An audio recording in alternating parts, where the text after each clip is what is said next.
Hi guys, this is the Real and welcome back to my YouTube channel.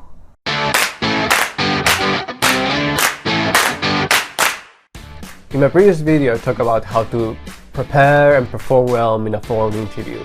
So if you did well, or maybe you directly went into this step, you will probably be facing now the daunting face-to-face interview. Now, I normally get very excited about this, but very nervous at the same time. It's like when you agree to go on a date, you start wondering what I'm going to wear, what I'm going to say, and most importantly, what am I going to do to impress them, to make them like me. So you get the drift, don't you? So today I'm going to give you tips on how to prepare for an actual date. I mean, face-to-face interview. Just like to a date, you should never really be late to a face-to-face interview.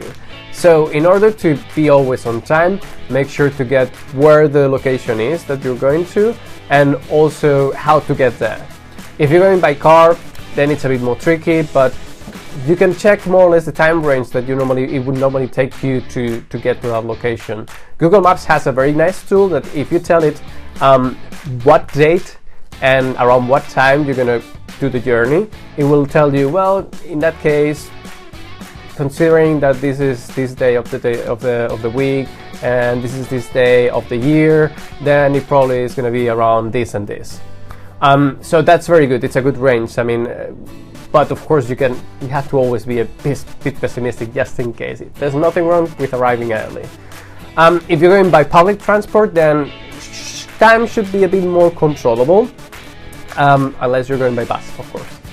Either way, it's always advisable to be a bit pessimistic and target to arrive a bit early. It's always better to wait for someone than keep somebody waiting early. If for whatever reason, I mean, we're all humans, things happen, the universe confabulate against us, we might arrive late. So what you have to do is just take the phone, and as soon as you know that you might be late, take the phone, call the company or your date, your company. Take the phone, call the company and tell them, look, I'm sorry, I'm doing my best, but I might be a bit late, or I might be late. Is there any problem with that, or do we have to reschedule? And normal companies are quite understandable. I mean, things get out of control easily, and even more if you're driving by car. I mean, you can just be stuck in the M25 if you're of course in London, and it's gonna take you hours. So best case, it's not gonna take you a lot, and the delay is gonna be small, so they'll probably be alright with just, for you arriving 10 or 15 minutes late or half an hour. But if it's gonna take hours, they probably ask you, oh, let's reschedule, let's change it, which is not ideal, I know, but there's nothing you can do. It is what it is. According to Google Maps, you have to go 1 hour into the past in order to be on time for your interview. Okay, let's go.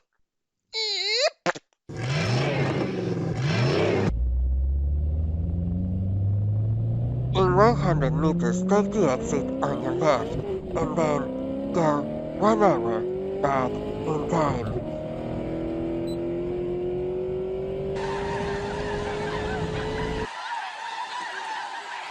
A casino! Again, like for a date, you will want to make sure that you look your best for your face-to-face interview. So just make sure that your outfit is spot on. My God, what I'm going to wear. For most jobs, it is advisable that when you go to a face-to-face interview, you should wear a formal or semi-formal attire. So try not to wear anything too revealing. I mean, keep it professional, honey. And on the other hand, apart from that, guys, you will have to wear a tie. It's what you have to do. People will expect you to wear a tie. And I have been in the situation in that they have been complaining that I wasn't wearing a tie, which is like, really? That's what you got out of the interview? Great. Now, of course, this is for most of jobs. If you are going to fashion jobs, for instance, you will be required to match the expectations of that fashion company. Like for instance, if you're going to a luxury brand like Ralph Lauren, then you will have to keep it formal and very smart.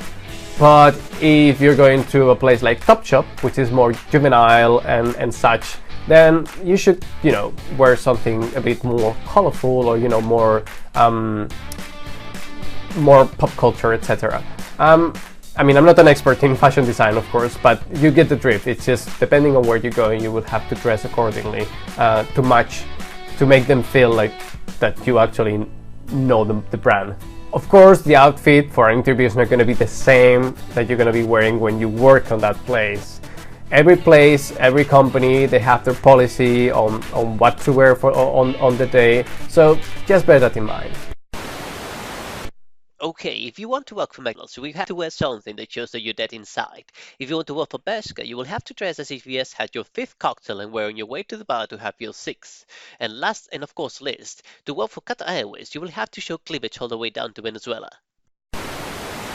Now, although some dates feel like they feel like actually doing a test, this is not something that you can prepare for. Fortunately, for a job interview, you have some tools, and that depends on the type of test that you're going to be doing. And you're not always going to have a test. Normally, tests are done for people with not lots of experience, because that's the best way to, to test and see the capabilities of the individual, because you don't have any other reference. There are many different types of tests, but I would differ between two mainly: IQ tests and aptitude tests. In the case of IQ tests, don't worry. I know what you guys might be thinking. Oh my god, I don't know why my IQ must be very low because I'm very dumb or very stupid, or I've never done one of those tests, I'm gonna suck to doing them.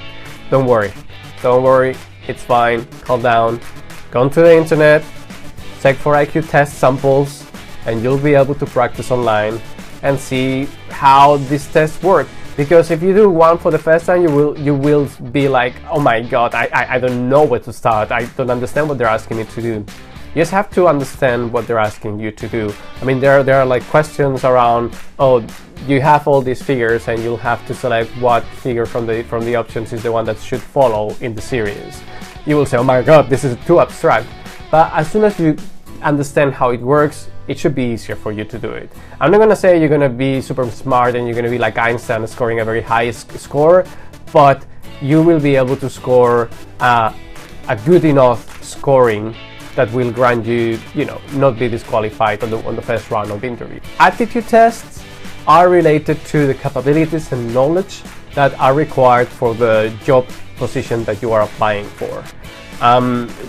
Normally you will receive a heads up from the company. They will tell you what exactly they are looking for, so you will have time, if you are a fresh guy coming out of the career, a fresh graduate, so you have time to go through your books or go through your through your latest tests or everything that you do during the career, and review and make sure that you still remember those concepts. So don't worry, it's just making sure that you are not lying and that you really have been studying that. As you progress on your career, those tests will become less common, and they will probably ask you to do like reports or to do a presentation. That's mainly to see, to have a bit more of conversation around your capabilities. So it's not just going through the paper or what they have been reading on your CV. It's to be able to have a bigger insight on what you can bring into the job opportunity. This test is utterly difficult. What would Einstein do? I think that means I should choose D. And D again. What is the next one, Mr. Einstein? Hello. Right, C it is. Amazeballs, I'm done. Okay guys, this has been short and sweet, I hope. So as always, thanks very much for watching, and don't forget to click some thumbs up into this video, and to subscribe, and to share. And you can follow me on Instagram and on Twitter on @SaysTheReal, and also on LinkedIn on SaysTheReal. So thanks very much, have a lovely day, and see you in the next video.